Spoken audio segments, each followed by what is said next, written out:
Well, with me in the studio is Mohamed Taha, who's from our BBC Arabic service. Mohamed, just tell us more about what you've been hearing about what's been going on overnight.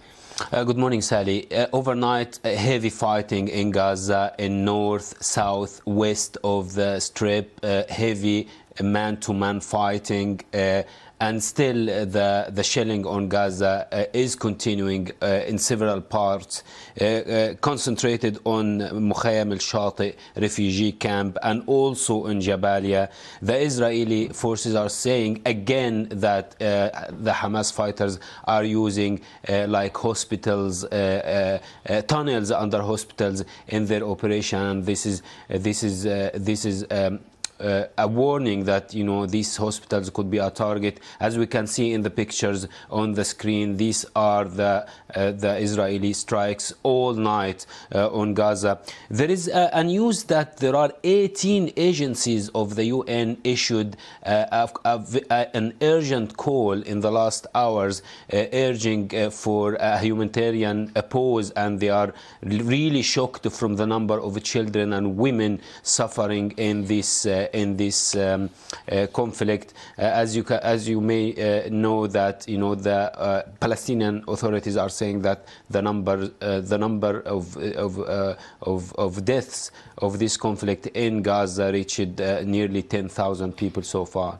And of course, those UN agencies pushing the call for a humanitarian pause at the same time that Antony Blinken is doing the same thing as well as he tours around. We'll talk about him in a moment. But just, do you know any more about this airdrop of medical aid that Jordan was able to accomplish overnight? As you mentioned in your intro, they managed to do that with the cooperation with the IDF. They cannot just send an aeroplane in the amidst of these missiles and F-16 airplanes on top of Gaza, and the shelling from air, land and sea. And I think we had a guest from Egypt commenting on that this might be a pushing card against Egypt, that is closing the Rafah border and having a firm stance on that. And they are also against the American point of view for only a humanitarian pause, and they want a ceasefire. So I think Egypt will look a little bit in a weaker position to Jordan, who managed to send an aeroplane. And Egypt, they have a border, and the political and the intense of fighting and the diplomatic situation does not allow them to make a big stance in the humanitarian efforts. And what is the Arabic press or social media saying in terms of the Secretary of State's visit? Because, of course, he had quite a few meetings over the weekend, didn't he, with various leaders? Everybody was expecting that he would achieve something related to the humanitarian pause, but this didn't happen because the Benjamin Netanyahu's firm stance that no pause unless the hostages would be freed. The differences between the United States and Egypt was clear in the press conference, that Egypt wants a ceasefire. The Americans don't want that.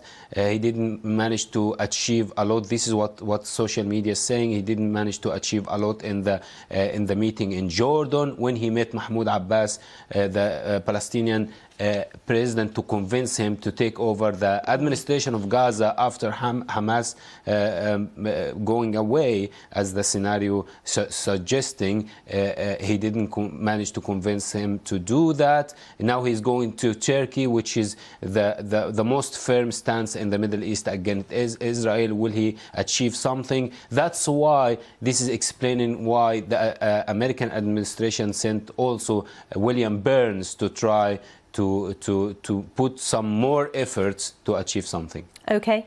Mohamed, for now, thank you very much indeed. Mohamed Taha there from the BBC Arabic service. Well, hundreds of thousands of people are hungry in Gaza, as you would imagine, as food and water supplies run out. The World Food Programme has warned.